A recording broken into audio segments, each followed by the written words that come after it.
Comment choisir, comment s'orienter dans le choix d'un camping-car pour y vivre à l'année? Alors ça va être très compliqué parce que chaque cas est particulier. Fuite d'huile sur le moteur V6, c'est récurrent. Il y a quelques camping-cars quand même qui sont équipés avec ce moteur. Et il y a des espèces de petits joints comme des lunettes qui fuient au bout d'un moment.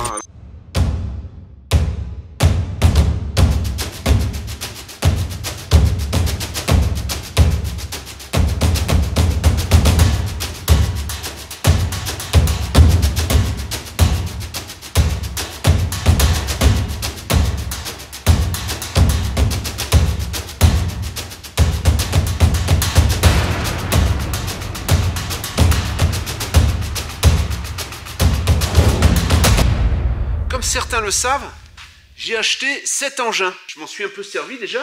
Je roule avec depuis maintenant fin décembre, environ, juste avant Noël en fait. Ça roule super bien. J'ai eu quelques soucis. Elle a un suivi complet Mercedes. Et en octobre, ils ont remplacé la vanne EGR. La vanne EGR sonnait tout le temps au tableau de bord. En fait, il y avait un voyant qui s'allumait périodiquement. La voiture, elle faisait des petites secousses en stabilité. Donc c'est vrai qu'au moment où j'ai pris cette voiture, le contrôle technique indiquait un problème. Mais moi j'ai supposé que le voyant n'avait pas été éteint. Son propriétaire est retourné chez Mercedes, a fait éteindre le voyant, on lui a dit que c'était rien du tout. Ça s'est rallumé. Donc qu'est-ce que j'ai fait? J'ai fait désactiver la vanne EGR. Ça veut dire que la vanne EGR est dedans, mais elle est désactivée.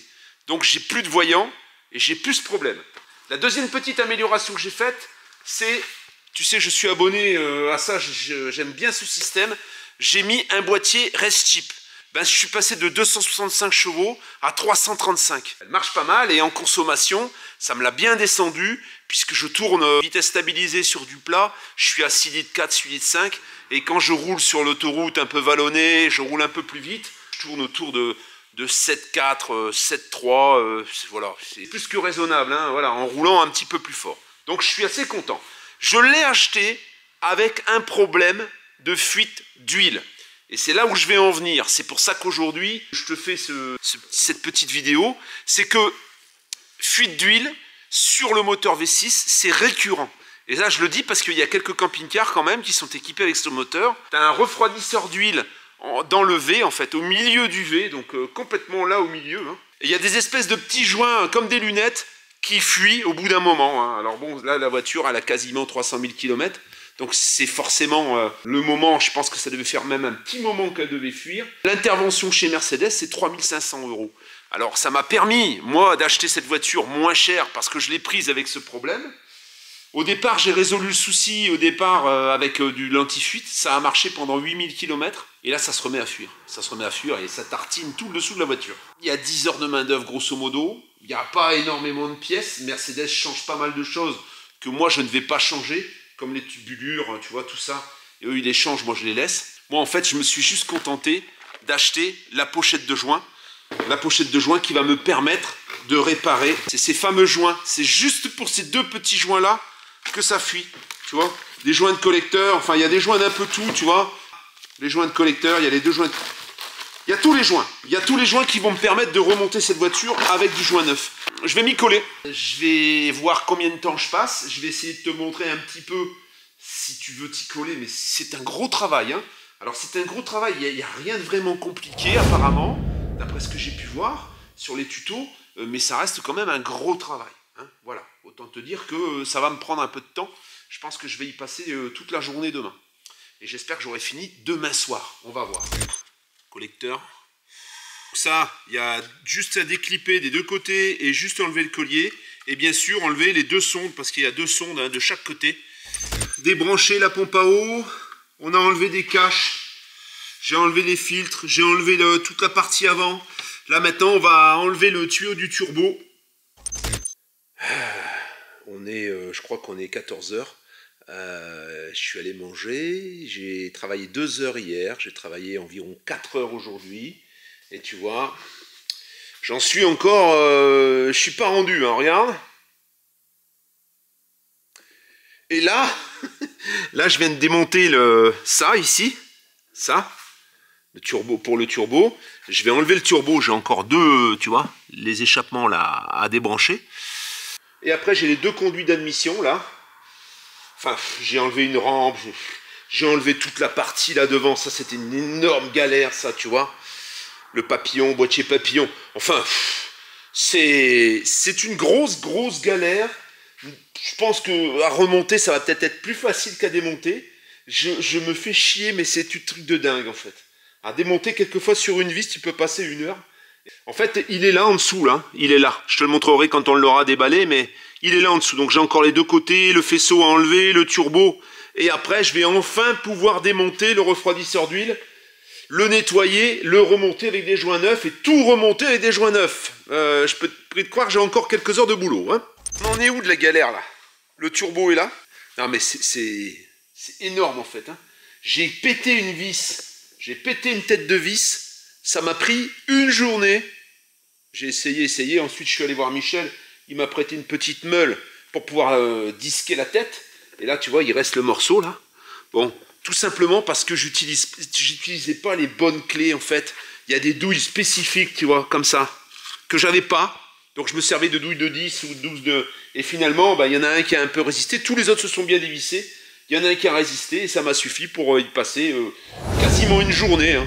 Je viens de déposer le turbo. Là, je viens d'aller manger plutôt. Mais là, j'ai déposé le turbo juste avant de manger. Maintenant, je vais déconnecter tout le faisceau pour tout le mettre de ce côté et je vais enlever les deux pipes d'admission. Alors je viens de voir pourquoi j'avais une erreur de vanne GR que j'ai dû d'ailleurs désactiver depuis, regarde ça. La durite elle est pas dedans, t'as compris. Hein. L'erreur de vanne GR venait de là. Alors bon maintenant je m'en fous, elle est désactivée. Mais tu vois un peu le truc. Une vanne GR neuve, tu sors de chez Mercedes, je sais pas par qui ils le font faire, je pense que c'est des jeunes, peut-être des apprentis, peut-être des gens qui s'en tamponnent complètement, parce que là, c'est clair que là, elle n'est pas dedans, hein. On est d'accord. Hein. Voilà ce que ça fait de faire des trucs par des concessionnaires. Hein. Une Mercedes, ça coûte. L'entretien coûte une blinde. Je crois que la vanne GR, elle a dû leur coûter 1000 balles hein, ou 1200 balles, je sais plus. Et c'est lourd quand même. Et tout ça pour rien, en fait. Et c'est mal fait. Alors après, ben, il y a un voyant moteur qui s'allume, on y retourne, ils étaient non, c'est pas grave, ils ont tel voyant moteur et ils te laissent repartir comme ça. Après 2 jours, avoir démonté tout ça, le turbo, les pipes d'admission, les systèmes d'antipollution, le papillon, enfin tu vois bien quoi, hein, tout, les filtres à air, les machins, bon, morceaux d'échappement, le faisceau désolidarisé, tu vois, voilà où on en est. Là j'ai du nettoyage, hein. Je peux te dire que là j'ai du nettoyage, alors ça, c'est la pièce en question, il y a les 2 lunettes qui sont là, et c'est ça qui fait fuir, alors tu vas me dire, ouais mais ça fait un bac, comment tu veux que ça coule? Et bien là il y a un petit trou exprès pour que l'huile elle puisse s'écouler. Et c'est ça qui fout le bordel, il ne s'est pas trempé d'huile, parce que l'huile elle s'écoule. Hein. Voilà, puis alors là on peut voir hein, l'admission, là, bon là j'ai fait tomber un peu de merde, mais il va falloir que je nettoie tout ça, parce que tout est dégueulasse, hein. Tu peux voir, il y a une couche de calamine, c'est énorme. Hein. Est-ce qu'elle va redémarrer un jour? J'espère que oui, parce que c'est quand même du boulot, et puis bon... J'y tiens quand même. Je vise un peu comme je me suis tartiné. Je suis dégueulasse, vraiment. Là, par contre, c'est un peu plus propre que tout à l'heure. Je vais reposer le refroidisseur d'huile qui est là, que j'ai nettoyé. Ça, c'est les fameuses lunettes en question. Les 2 petits joints qui viennent ici. Donc, on voit bien que, tu vois, on voit bien qu'il y a de l'huile brûlée un peu ici qui est passée là et qui est sortie du moteur. Donc, on le voit bien ici. Hein. Donc, c'est bien ça, bien sûr. Hein, la fuite, de toute façon, c'est récurrent. Sur ce modèle, ça vient de là. Et voilà, tu vois. Donc quand j'ai nettoyé toutes les portées de joints et tout, je vais peut-être remettre un petit coup, et encore que avant, mais ça a l'air d'être pas mal. Je vais pouvoir continuer à remonter, mais tout en nettoyant, parce que là, j'ai déjà décalaminé les trous, là, tu vois, les trous d'admission, qui étaient pleins de calamine, d'espèces de purée noire dégueulasse. Je pense que quand je vais la remonter, si j'arrive à la refaire démarrer, elle va tourner beaucoup mieux. Refroidisseur d'huile remis en place. Où on en est? Ben ça vient bon, tu vois. J'ai remis donc les pipes d'admission, j'ai remis le turbo avec son support. Je te montre pas tout, il y a des tutos sur YouTube. Hein, c'est pas la peine, c'est juste pour te montrer que ben il y a des choses qui sont possibles de faire. Alors attention, elle n'a pas encore démarré, hein. Mais bon, c'est en bonne voie. J'arrive à bien remonter, j'arrive à bien repérer tout ce que j'ai. Il reste tout ça hein, encore. Ça va quand même relativement vite. Le plus chiant, c'est ce qu'il y a devant là. C'est cette pièce là, ça c'est assez chiant. Le turbo ça va, le turbo c'est facile. Il y a les échappements maintenant derrière.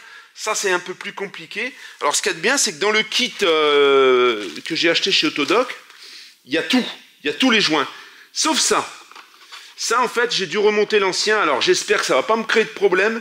C'est sur l'embase du turbo, c'est pour faire le refroidissement avec l'huile. J'ai remonté l'ancien joint et j'ai mis de la pâte à joint haute température spéciale pour les fluides type huile. J'espère que ça va coller, j'ai mis sur les deux faces. J'espère que ça va pas me faire une fuite sur la base du turbo, je pense pas. Hein. J'essaierai un petit peu plus fort. Normalement, ça devrait aller. L'échappement reconnecté avec des vis neuves, le coude de l'EGR. Maintenant, il va falloir refixer cette grosse cochonnerie. Ça, c'est compliqué à mettre. Hein. Ça, c'est grosse galère, parce que déjà, pour le rentrer, c'est une vraie galère. Alors, t'imagines un peu. Après, pour serrer le gros boulon, là, qui est ici à la base, c'est un vrai bordel. Je me remets ce matin au travail. Ce moteur-là, il existe également dans des camping-cars. Hein. Le Voyageur a beaucoup utilisé les V6. Et il y en a eu d'autres. Hein. Je suis au remontage. On est vendredi. J'ai commencé mardi de la semaine dernière. Mardi après-midi, j'ai passé 2 heures. Ensuite, j'ai passé mercredi, jeudi et vendredi matin. J'ai pas fait des journées complètes parce que j'ai d'autres chats à fouetter aussi. Je fais pas que ça. La semaine dernière, j'y ai passé quand même une bonne partie. Ensuite, je suis allé à Annemasse avec le DTT et j'ai passé mon week-end. Je suis rentré ici que jeudi matin. Hier après-midi, j'y ai travaillé toute l'après-midi. Et là, aujourd'hui, vendredi, on est 8h30. Je vais recommencer à y travailler. Tu vois, tout est rebranché. Les rampes d'injection sont remises. La plus grosse, la partie la plus chiante, ça a été cette grosse partie derrière. Parce qu'il y a un collier qui est inaccessible. Enfin... C'est un énorme travail, hein. C'est vraiment un énorme travail. Ce qui fait que si tu as ce type de problème sur un camping-car, c'est la dépose obligatoire du moteur. Souvent, cette fuite d'huile, donc fuite du refroidisseur d'huile, est prise pour une fuite entre la boîte et le moteur, sur le joint SPI. Ça n'en est rien du tout, c'est souvent ça qui fuit avant le joint SPI. Hein. Il y a souvent des mauvais diagnostics et du coup, il démonte la boîte pour rien et la fuite, elle est toujours là. En fait, au milieu du V, il y a le refroidisseur d'huile et il y a des petits trous pour évacuer l'huile. Et l'huile, ensuite, elle s'écoule du côté de la boîte. Donc, on a l'impression que c'est la boîte de vitesse ou que c'est le joint SPI du moteur. Je vais reconnecter les durites de refroidissement et logiquement, on devrait redémarrer ce moteur, j'espère sans voyant. J'espère que j'aurai rien oublié. De toute façon, je te retrouve à la fin. J'ai pas trop filmé parce que c'est de toute façon c'est un travail de fou furieux. Ça t'aurait rien apporté. Il y a des tutos qui sont très très bien faits. Tout n'est pas dit dans les tutos quand même. Hein. Il y a pas mal de petites subtilités qui sont assez enquiquinantes. Et puis tu découvres les tutos, même un tuto d'1 heure. Il ne remontre pas tout pas à pas parfaitement. Il y a quand même des choses qui sont un peu complexes. Hein. 11h25 ce vendredi matin. Ça me fait vraiment plaisir de me voir comme ça. Là, il ne manque plus que la bande, tu vois, qui vient devant à rajouter. Mais je vais d'abord le mettre en route. Alors là, il est désamorcé. Hein. Les fils de refroidissement, j'ai remonté tous les filtres à air, etc. Bon, il sortait de révision de chez Mercedes, hein, le véhicule. Donc, j'ai pas remplacé les joints, j'ai pas remplacé les filtres, rien du tout. Le filtre à gasoil, là, tu vois, c'est un peu galère. Hein. Il est là en dessous. Il faut enlever ça. C'est pas terrible. Hein. Franchement, il y a des trucs à entretenir. Je pense que c'est plus facile sur certains véhicules. Ceux-là sont pas spécialement faciles. Je vais chercher les clés parce que je les garde pas sur moi de peur d'appuyer sur un bouton ou quoi que ce soit pendant que je démonte. Et je vais, t'as vu, je sais pas si t'as vu la calandre panaméricaine que j'ai mis, mais ça fait très joli. Et donc là maintenant, on va mettre en route le bestiau. Et ça tourne. Reste plus qu'à voir s'il y a des fuites. Je vais passer en dessous. J'ai déposé toutes les tôles. Bon, ça sent un petit peu parce qu'il y a de l'huile, il y a du liquide de refroidissement qui a coulé, mais bon, elle tourne quoi, et elle a l'air de bien tourner. Alors elle tournait bien avant le démontage, mais comme c'est un gros démontage, c'est des choses que sur une voiture comme ça j'ai jamais fait. Ben oui, ça m'inquiétait un peu, mais là ça a l'air d'aller. Je vais regarder s'il y a un voyant moteur allumé, on sait jamais. Il n'y a pas de voyant moteur allumé, aucun voyant moteur allumé, je suis super content. Je vais maintenant passer en dessous pendant qu'elle tourne pour voir s'il n'y a pas de coulée de quelque chose. Réparation concluante. Alors ce que je t'ai pas dit quand même, au moment où je t'ai dit c'est bon, ça y est, c'est fait, elle tourne. Ce que je t'ai pas dit, c'est que j'ai dû redémonter l'après-midi en fait. Donc j'y ai repassé encore 6 ou 7 heures. parce que il y avait une fuite d'échappement. En fait, la partie, le turbo, il y a un espèce de gros tuyau assez gros avec un espèce de filtre à l'intérieur et il y a un collier qui est inaccessible et ce collier était de travers. C'est la croix et la bannière pour le mettre, hein. Je m'étais déjà bien fait chier pour le mettre. J'ai dû tout renlever, j'ai dû renlever tout ça, j'ai dû redémonter des choses et après j'ai cassé la vis parce que au moment où j'ai entendu ce bruit, j'ai resserré un peu le collier en pensant que c'était le collier qui n'était pas assez serré. La vis a pété. Donc j'ai dû redémonter le collier, j'ai dû découper le boulon qui était imperçable en fait, hein, en inox, donc très difficile. Et là, ça y est, c'est fait, j'ai roulé, on s'est fait là 250 km puisque je reviens d'avoir été chercher Tony et Alice. Et tout fonctionne très bien, la voiture fonctionne impeccable. J'ai pas d'odeur d'huile brûlée, vraiment voilà, je suis satisfait. Ce qu'il faut noter sur ce moteur hein, qui équipe également les sprinters, hein, donc quand tu as un camping-car sur la base du sprinter, tu peux avoir ce problème. En fait, au moment où tu as une fuite d'huile, souvent on a tendance à penser que ça vient de la liaison au moteur boîte, hein, par le biais du SPI, parce que ça coule à cet endroit-là. Mais c'est pas ça, c'est le refroidisseur d'huile que je t'ai montré dans cette vidéo. Il y a encore tout un tas de petits problèmes que tu peux avoir avec ces véhicules. Les bougies de préchauffage, en fait, alors les miennes, c'est une voiture entretenue chez Mercedes, donc forcément, j'ai pas eu de soucis à ce niveau-là. D'ailleurs, j'ai essayé d'en démonter et ça se démonte tout seul. Il faut penser à les démonter de temps en temps, à les graisser avec une graisse un peu cuivrée pour éviter d'avoir une bougie qui casse le jour où tu auras besoin de les démonter. Sur les tutos, on te dit c'est à la portée de n'importe qui ou de quelqu'un qui est un peu bricoleur. C'est un peu plus que ça, hein, quand même, je pense. Hein. Pour te donner une petite idée, alors j'ai économisé 3500 € parce que chez Mercedes, c'est 3500 €. Au moment où j'ai acheté cette voiture, les utilisateurs m'ont communiqué le devis qu'ils avaient de réparation pour cette intervention. C'était 3500 €.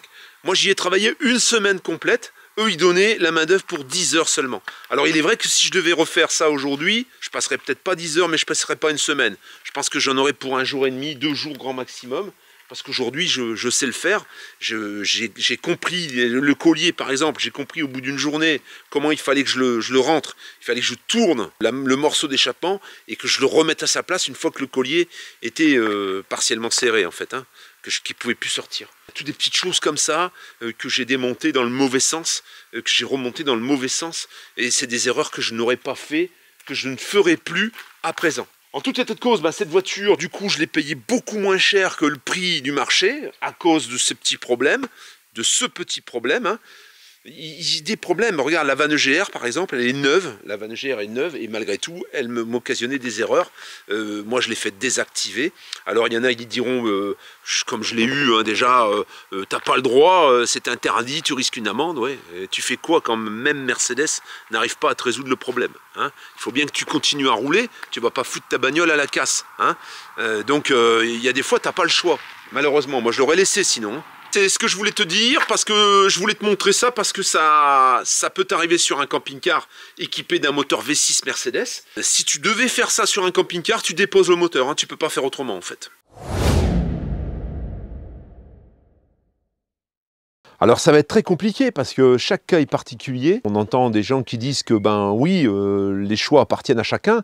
Pas vraiment. Il y a quand même des critères qui vont orienter ton choix. Et heureusement.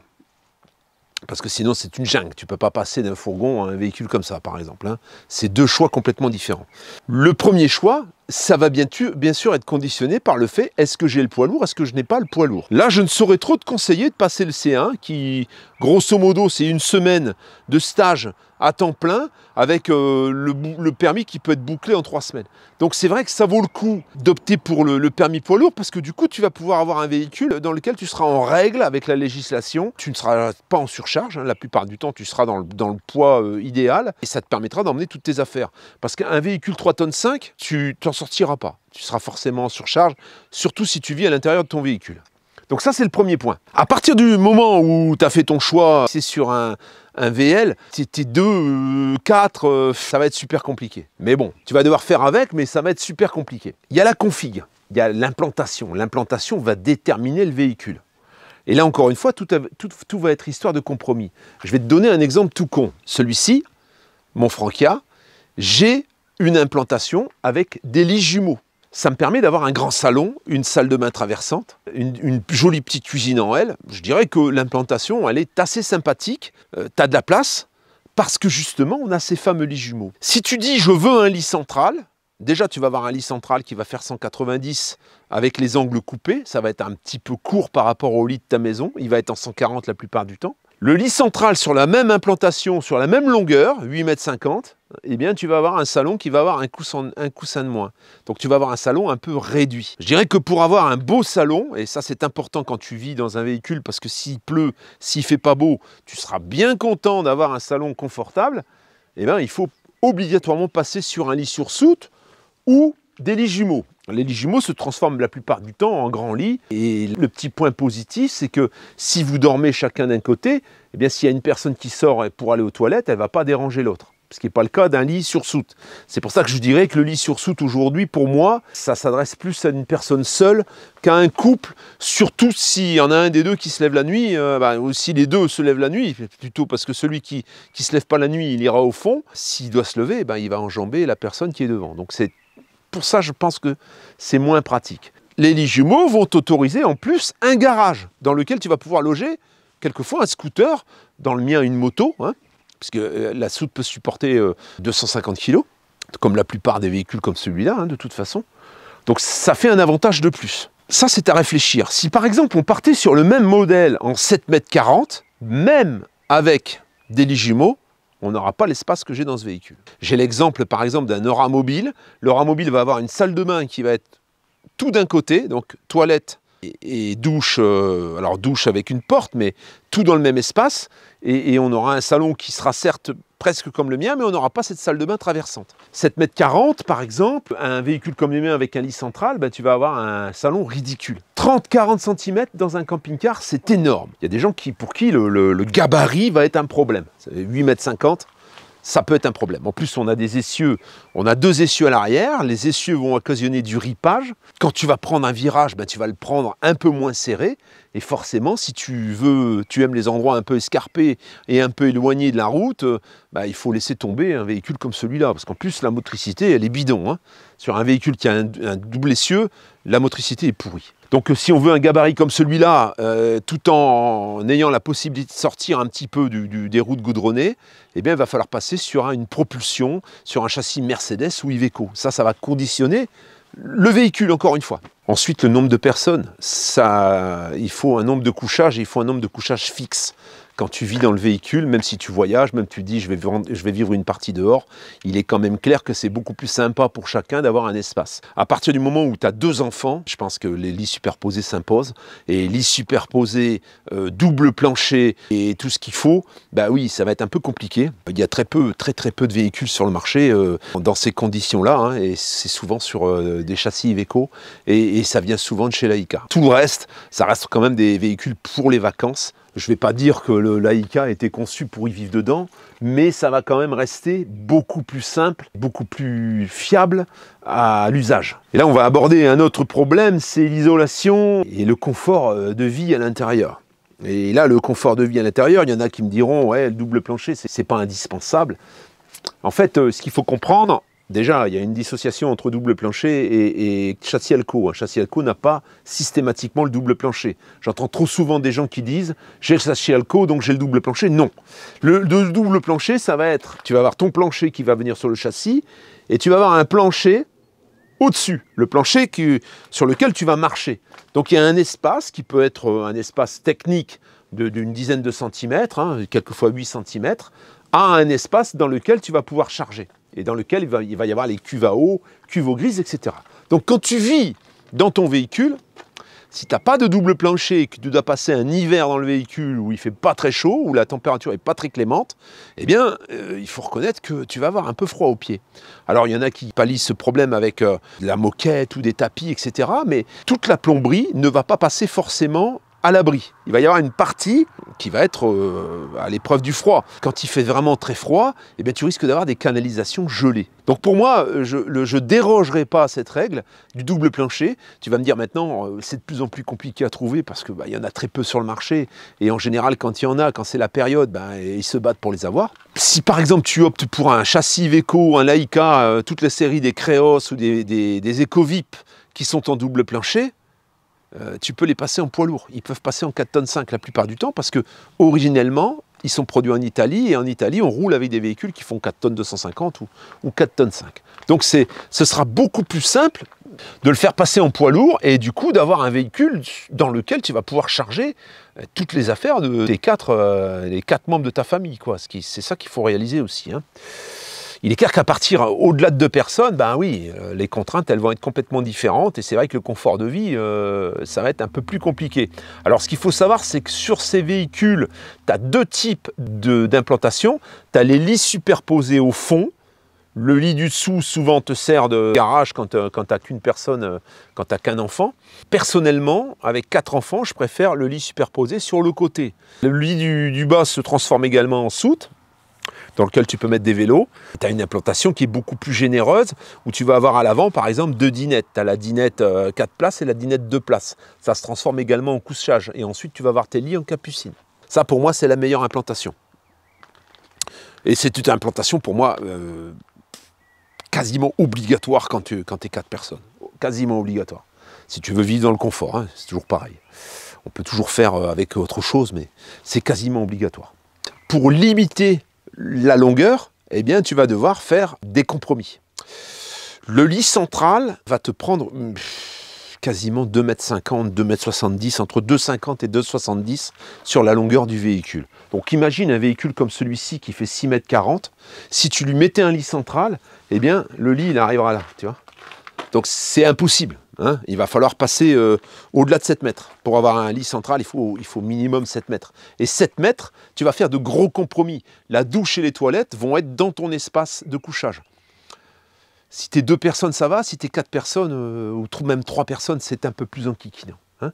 Donc sur ce véhicule, par exemple, on a la salle de bain au fond.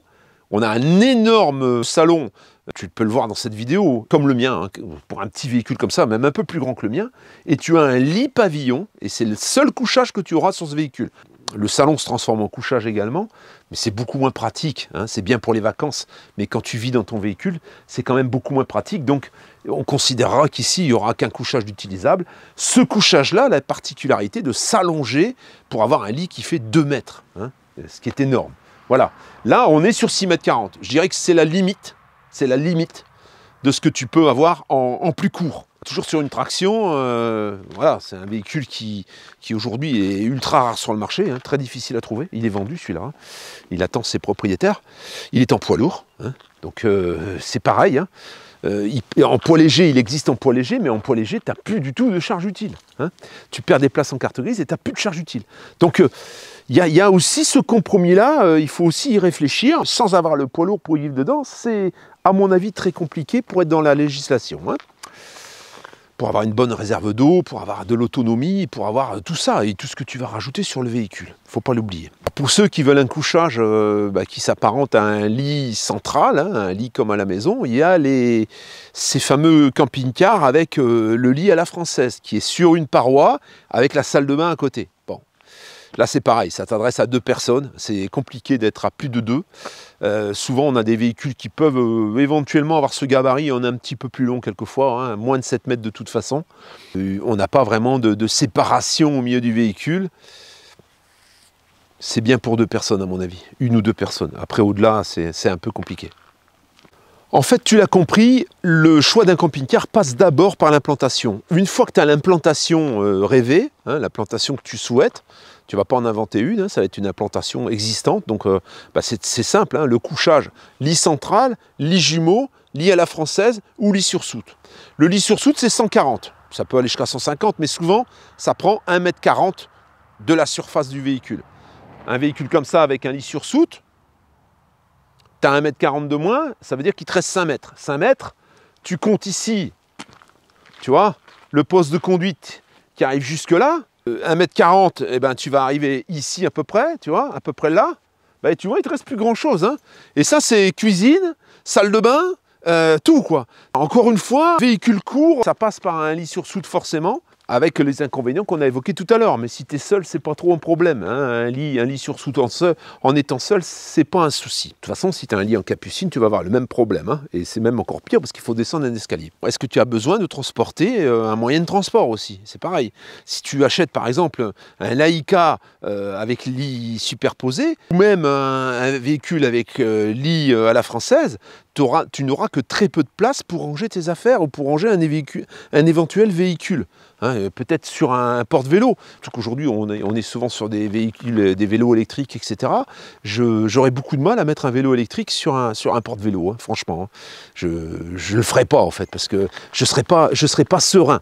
C'est le compromis entre la longueur du véhicule et l'implantation. Pour moi, la meilleure implantation, c'est les lits jumeaux, je l'ai déjà dit, parce que tu as à la fois la soute en dessous dans lequel souvent tu as une grande soute, tu peux loger un véhicule, tu as 2 lits qui peuvent se transformer en un seul, si tu as des enfants, bah, ils peuvent dormir chacun d'un côté, ça peut être sympa aussi, et puis voilà, ça te prend 1,90 m, donc on arrive encore à avoir un peu de place à l'avant. La salle de bain traversante, quand vous êtes plusieurs, ben oui, ça coupe l'espace en deux, souvent tu as 2 portes, donc ça peut être isolé également des bruits. Hein. Tu entends un peu moins les gens qui sont devant, hein, les enfants, ou ça peut être les parents qui sont devant, les enfants derrière. Il y a une vie intime aussi quand on est en couple avec des enfants. Souvent, je vois des véhicules, j'ai vu des véhicules aménagés où les lits superposés étaient juste à côté des lits des parents, avec des rideaux de séparation. Alors bon, c'est sûr que c'est pas les portes, ça va pas isoler énormément du bruit, mais d'avoir un sas entre les deux, c'est quand même, ça, il faut y réfléchir. Il faut y réfléchir parce que l'intimité, c'est important aussi. Hein. C'est des choses que tu réfléchis pas toujours. D'ailleurs, on le voit souvent. Les véhicules qui sont achetés dans un premier jet sont souvent revendus parce qu'ils ne conviennent pas. L'implantation ne convient pas. Alors ça peut être le véhicule est trop long et ça ne convient pas à ce qu'on souhaite faire. J'ai en exemple le dernier Bavaria que j'ai présenté, hein, qui est vendu. Ben oui, le véhicule est trop long parce qu'eux, ils voulaient s'engager dans des petites routes, des petits chemins. Et c'est vrai que, ben oui, ils n'avaient pas forcément l'habitude de conduire des gros véhicules. La personne qui l'a acheté, c'est une femme qui conduit des bus. Donc pour elle, c'est finger in the nose, tu vois. C'est pour ça que je le dis souvent, au moment où tu achètes ton véhicule, réfléchis à la vente. C'est malheureux de dire ça, mais si tu ne réfléchis pas à la vente du véhicule en l'achetant, souvent tu perds des plumes. Hein, si tu as réfléchi avant, est-ce que je pourrais revendre le véhicule au même prix si jamais je change d'avis? Si la réponse est oui, tu peux y aller. Si la réponse est non, hésite quand même, réfléchis. Il y en a énormément qui changent d'avis, énormément. Il y en a qui abandonnent, il y en a qui changent de véhicule parce qu'ils estiment que le véhicule qu'ils ont choisi finalement ne correspondait pas à ce qu'ils voulaient. Et là, je dirais qu'il faut se comporter comme un vendeur au moment où tu achètes, malheureusement. C'est la clé pour ne pas perdre d'argent. Je vois quelquefois des véhicules, il y a notamment des Rapido 10 001 de 2012 à 85 000 euros, 90 000 euros. C'est complètement déraisonnable. Est-ce que si tu achètes un véhicule comme ça, tu vas pouvoir le revendre au même prix? Je pense pas. Je pense pas. Hein, c'est à tout ça qu'il faut réfléchir parce que c'est important. C'est un gros investissement et je pense qu'au préalable, il faut réfléchir comme ça. Tu réfléchis à l'implantation, tu réfléchis à la longueur et tu réfléchis au tarif, au prix. Après, il y a des cas particuliers que je ne vais pas traiter aujourd'hui, c'est les petits budgets. Alors, j'ai rien contre les petits budgets. Attention, je ne suis pas en train de... voilà, on fait comme on peut, hein. On ne fait pas comme on veut. Quelquefois, on a cette idée parce qu'on sort d'une débâcle ou d'un problème, où on rame et on a réussi à mettre quelques économies de côté et on veut passer à cette vie nomade. Bon, quand tu as moins de 20 000, je dois t'avouer, c'est super compliqué. C'est pas la peine de gaspiller de l'énergie à réfléchir à l'implantation. Tu réfléchis à ne pas te faire enfler plutôt et à acheter quelque chose en état. Hein, c'est très très compliqué de commencer à faire le difficile quand tu as moins de 20 000 balles. Alors, à moins d'un coup de chance, mais les coups de chance, il y en a rarement. Hein. Les coups de chance, en général, ils te filent sous le nez à la vitesse de l'éclair. C'est un peu décousu, c'est une piqûre de rappel, parce que j'entends trop souvent des gens qui disent « Oh, moi, peu importe, je peux changer d'avis, je peux m'adapter. » On s'adapte une semaine, on s'adapte 2 semaines, on s'adapte 1 mois, mais on s'adapte pas à 1 an, 2 ans. C'est très compliqué de s'adapter sur des longues périodes. Donc il faut vraiment réfléchir à tête reposée sur la meilleure implantation. Après, ce que tu vas acheter sur photo dans un salon, c'est pas l'expérience, hein. Tu vas te laisser embarquer par des critères esthétiques, des critères passionnels. Le fourgon aménagé, par exemple, hein, il y en a qui vivent très bien et souvent ils sont seuls parce qu'à 2 ça devient compliqué. Mais un fourgon aménagé, par exemple, c'est très très attirant au moment où tu vas voir les salons. Tu as très envie d'acheter un fourgon aménagé. Par contre, quand tu l'utilises, tu as vite envie de t'en débarrasser parce que tu n'as pas de place en fait, hein. Et si tu es 2, c'est un cauchemar, hein. C'est trop petit, surtout quand tu y vis. Il faut bien réfléchir à ça. Il y a énormément de fourgons qui sont revendus, énormément. Ça a refait les constructeurs, hein, vraiment. D'ailleurs, le voyageur que j'ai présenté dernièrement, il a été arrêté pour les fourgons aménagés, parce que Pilote a voulu reprendre les chaînes de construction de ses véhicules pour faire une chaîne de fourgons aménagés. Hein, c'est la poule aux œufs d'or, ça a vraiment mis un coup de boost au camping-car, aux véhicules de loisirs, c'est énorme. Ça reste un fourgon, quoi. Et ça, c'est compliqué.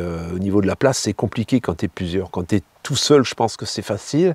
Quand tu es 2, c'est déjà plus compliqué, hein. C'est très très petit, quoi. Il y a une acceptation quand même qui quelquefois ne vient pas des 2, hein. Il y a quelquefois le mari qui lui il est à fond dans un fourgon aménagé, il se voit très bien, et puis madame, elle quitte un espace où elle a l'habitude d'avoir, c'est souvent ça, hein.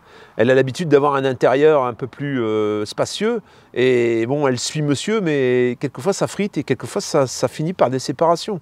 Donc il faut faire très attention. Une fois que tu as déterminé l'implantation, bah forcément tu as la longueur approximative de ton véhicule.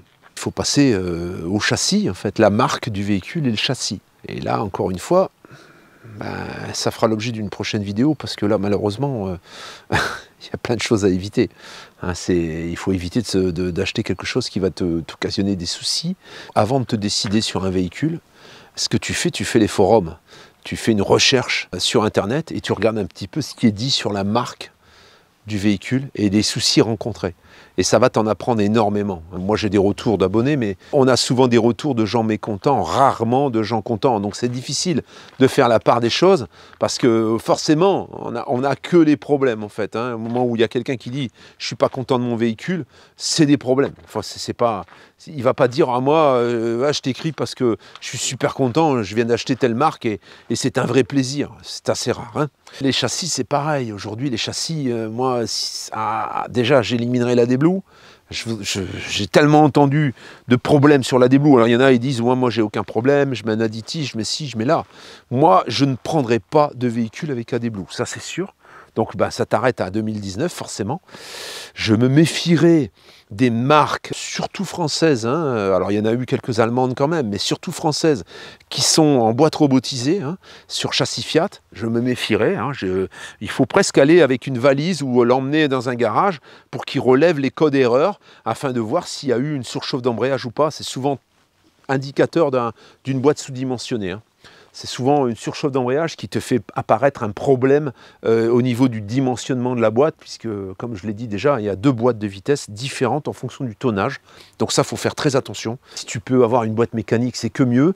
Les boîtes mécaniques chez Fiat, c'est pareil, elles ont des problèmes sur les synchros, entre la 2 et la 3. Il faut vraiment, au moment où tu vas voir le véhicule, tester la boîte de vitesse, même en statique, hein. Quand tu passes rapidement de la 2 à la 3, si tu entends que ça chante un tout petit peu, même un petit peu, où tu sens une petite accroche dans le levier, méfie-toi. Méfie-toi parce que c'était signe avant-coureur. Il y a eu énormément de boîtes de vitesse en 6 vitesses, hein, mécaniques sur des gros véhicules qui ont cassé. Il n'y en a pas sur le marché de l'occasion parce que c'est un problème récurrent. C'est des boîtes qui équipent également des fourgons en 3 litres. Il faut faire attention. On n'a pas ce problème sur le 2 litres 3. Hein. C'est pareil au niveau de la motorisation. Aujourd'hui, des véhicules comme ça, ils sont équipés en 2 litres 2, 180 chevaux. Ça c'est pour les gens qui sont sur des gabarits raisonnables, avec des budgets, voilà, hein. Un véhicule de ce gabarit, selon le modèle, hein, la tranche basse c'est 60 000 € à peu près, hein, en 3 essieux. On est souvent sur 60 000 €. Après tu as les autres modèles comme les Cartago sur châssis Mercedes, tout ce qui est sur châssis Mercedes en propulsion, avec les moteurs V6, c'est à peu près pareil, hein, c'est 65, 70, entre 60, à partir de 60 c'est assez difficile à trouver en dessous, hein, très difficile même je dirais. Il y a tout un tas de petites subtilités ensuite. Il y a des véhicules chez Carthago par exemple, pour en parler, il y a 2 largeurs. Tu as les largeurs justement qui sont sur les châssis Iveco en propulsion qui sont un peu plus larges, qui ont la même largeur que ceux-ci. Et tu as les modèles qui sont motorisés sur les tractions Fiat qui sont moins larges, de presque 13 cm. Et là, forcément, l'espace à vivre à l'intérieur, ben, c'est rogné. Hein. Donc 13 cm, c'est énorme, encore une fois. Hein. Tu as un petit espace, quand tu enlèves 13 cm en largeur, c'est gigantesque. Hein. Après, bon, il y a les liners. Alors les liners, voilà, pour être clair, hein, au-delà de 9,50 m, ça commence à être problématique. Pour circuler, quand tu n'es pas habitué à conduire des gros véhicules, 9,50 m, ça commence à faire. Hein. Là, on est sur 8,50 m. Moi, je circule plutôt facilement. Hein. Je ne me plains pas. Dans les épingles, c'est un peu du sport. On a souvent une perte de motricité dans les épingles en montée parce que la roue extérieure patine. Il y a quelquefois un dévers et c'est un peu compliqué, mais ça reste circulable. J'ai fait les gorges du Verdon, j'ai fait des cols avec, ça passe, hein, ça passe. Si j'avais 1 mètre de plus, bah, j'aurais un empattement plus long en fait, hein, parce que tu vois, l'empattement, c'est la distance qui est entre les 2 essieux et le centre de la roue avant. Au plus ton véhicule est long, hein, pour éviter d'avoir un porte-à-faux gigantesque, eh bien, au plus l'empattement est important. Donc avec un empattement long, eh bien, tu vas être beaucoup moins agile et ça va être beaucoup moins facile de prendre des virages. Ça, il faut y penser aussi. Donc c'est vrai qu'à partir de 9,50 m, on rentre dans une catégorie où si tu ne peux pas charger de voiture dedans, pour moi, c'est moins intéressant. Hein, voilà. Plus de 9,50 m, ça justifie, comme le fameux Le Voyageur qu'on a filmé dernièrement, où tu rentres une voiture, il fait 10,50 m, je dirais que c'est acceptable. Voilà, c'est bien. Après, tu peux avoir du 11,90 m, c'est beaucoup plus long. Hein. Je dirais que 10,50 m avec une voiture, tu vas passer dans des endroits où un 12 mètres ne passera pas, par exemple. Hein. Et du coup, oui, c'est justifié parce que tu n'es pas obligé d'y aller, puisque tu as ta voiture dedans. Donc, tu peux très bien décharger ta bagnole et puis y aller. Enfin, ça s'adresse qu'une petite, vraiment une niche hein, de gens. On n'est pas sur le même volume que ces véhicules-là ou les plus petits. Souvent, ces gens, ben oui, ils achètent ces véhicules parce qu'ils conduisent un poids lourd avant. Et alors, pas nécessairement, hein, mais ils n'ont pas la hantise de ne pas passer et ils préfèrent avoir une autonomie, avoir de l'espace, comme dans un appartement, hein, pour ne pas vivre la chose trop difficilement, ce que je peux comprendre. Hein. Moi, franchement, aujourd'hui, avec le recul, hein, avec l'expérience que j'en ai, et avec l'utilisation que j'en fais, surtout, hein, je ne suis pas non plus un grand baroudeur et je ne suis pas tous les jours sur la route. Bien oui, un véhicule comme Le Voyageur à 10,50 m, pour moi, ça me ferait craquer. Un véhicule comme ça me ferait craquer sur un liner avec une voiture dedans. Franchement, je l'ai trouvé vraiment bien foutu. Pour exemple, hein, après avoir vécu dans ce véhicule depuis 2018, donc tu peux faire le compte, hein, ça fait quand même quelques années. On est sur 6 ans en fait. Hein. Il est très bien. Hein. Bon là, les enfants commencent à grandir, il va falloir passer à autre chose. Vous en apprendrez plus dans le futur. Hein. Quand j'aurai terminé mon camion, il y aura un autre projet qui va voir le jour. Chaque période aussi est particulière et c'est aussi pour ça que quelquefois il y a des changements radicaux qui s'effectuent. C'est pour ça qu'il faut réfléchir à l'achat, bien acheter pour bien revendre le jour où tu as besoin de revendre. Écoute, c'est quelques conseils pêle-mêle parce que j'ai eu plusieurs cas de gens qui étaient un peu indécis et qui partent un peu dans tous les sens. Je vise personne en particulier, je le précise. C'est très important de réfléchir à tout ça avant de commencer à chercher. On n'achète pas n'importe quoi, on réfléchit à ce qu'on a besoin comme implantation d'abord. Et ensuite, bah, vient la longueur, hein, et quelquefois la longueur ne va pas coïncider avec ce qu'on veut, malheureusement. Et là, on est obligé de faire un compromis. C'est les premiers compromis qu'on va faire. Ensuite, bah, on s'intéresse aux marques, aux châssis, toute l'autonomie et tout ça, il ne faut pas en tenir compte lorsque tu achètes. Ça, c'est quelque chose qui se rajoute assez facilement et tu ne peux pas acheter un véhicule par rapport à ça. Tu vas peut-être choisir un véhicule qui va moins te convenir parce qu'il a déjà l'autonomie. Et souvent, l'autonomie, tu vas la payer voilà, beaucoup moins cher ou tout au moins au même prix. Si tu l'équipes toi-même en fait, parce que c'est assez facile et aujourd'hui les composants sont quand même, on arrive à s'équiper pour pas trop cher on va dire. Voilà la famille, eh bien écoute, dis-moi ce que tu en penses dans les commentaires, donne-moi un peu tes critères, dis-moi comment tu vois la chose et comment tu as commencé à chercher, si tu commences à chercher, quels sont tes critères, les premiers critères que tu vas regarder. Voilà, sur ce, ben écoute, je te souhaite une bonne fin de journée. Je te dis à la prochaine vidéo. Je vais refilmer encore des véhicules. Hein. Je vais filmer quelque chose de très très particulier cette semaine. J'y descends avec mes enfants d'ailleurs. Et il y a plusieurs véhicules qui vont venir encore dans les semaines qui vont venir. Hein. J'ai quelques très très beaux véhicules qu'on va te proposer sur la chaîne. Ciao la famille, à tout bientôt. Ciao. You make me lose my mind like all the time, it still feels right.